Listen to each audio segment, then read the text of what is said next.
Hi, my name is Sydney Ransom, and this is my global marketing final exam video. So, to begin with question one, a pharmaceutical company from Germany wants to internationalize and move into Argentina. So, there's a couple reasons I believe they would do that.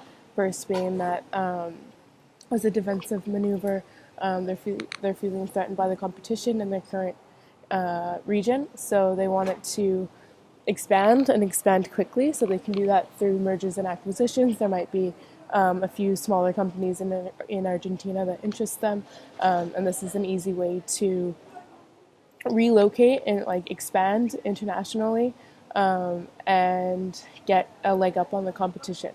So they're getting bigger. They're entering a new market and will no longer need to be as worried of competition due to this expansion. In addition to that, there is a cost saving benefit. In Argentina, they're not as developed as other areas, meaning that cost of production or wages could be lower in addition to research and development. It could be a lot less expensive to do that there rather than in Europe. So those are two reasons I believe the pharmaceutical needed to go to Argentina. They were feeling threatened by the competition, as well as saw that where they could save some money, and it was in that area. Question two for internet, choosing a country. You can do this through Porter's five forces. So first, I want to look at the threat of substitution, the threat of entry, buyer power, supplier power, as well as competition. Understanding those five aspects in a country for a specific market or industry is crucial, because if it's very competitive, you won't want to move into that area because it'll be hard to get started since customers are already brand loyal and also won't recognize your product or brand. And on top of that, you want to make sure that the areas are politically and economically stable, that they show promise, and that they you need the stability in order to ensure your future, and that your investments there are safe rather than being unstable. Say with politics or economics, you might be throwing all this money into a country where you won't get what you need in return.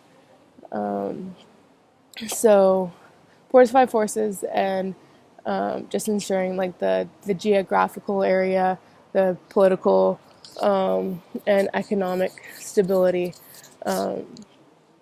are there as well. Now moving into the third question, the international marketing mix of the four P's, that's place, product, promotion, and price. So beginning with place, where the country is located is very important, because you need to distribute the product and all the logistical aspects to getting a product from the warehouse to the shelves. There's lots of in-between logistics for transport, and if you need to cross rivers or sea, the mountains, all this needs to be taken into consideration, as it can really add up in cost, rather than if you're living in France. France is mostly flat. You have some mountains, so that could be an issue. But moving on to product, you need to make sure that there's a demand for the product. We saw this with Tom's shoes case study. Was that in the U.S. it really flew off the shelves because Argentina isn't so far away from the U.S. The whole 2-for-1 concept was well received, because first, the style of shoe was popular, and second, Argentina is just south from the U.S. and like really the Americans felt the emotional attachment to that, to the whole idea and concept of Tom shoes, but when it tried to come over to France, the style of shoe wasn't popular, as well as Europe is very far away from South America, making it difficult to have that emotional tie or bond. So these are things you need to consider before entering a new market, is making sure that the product will be well received.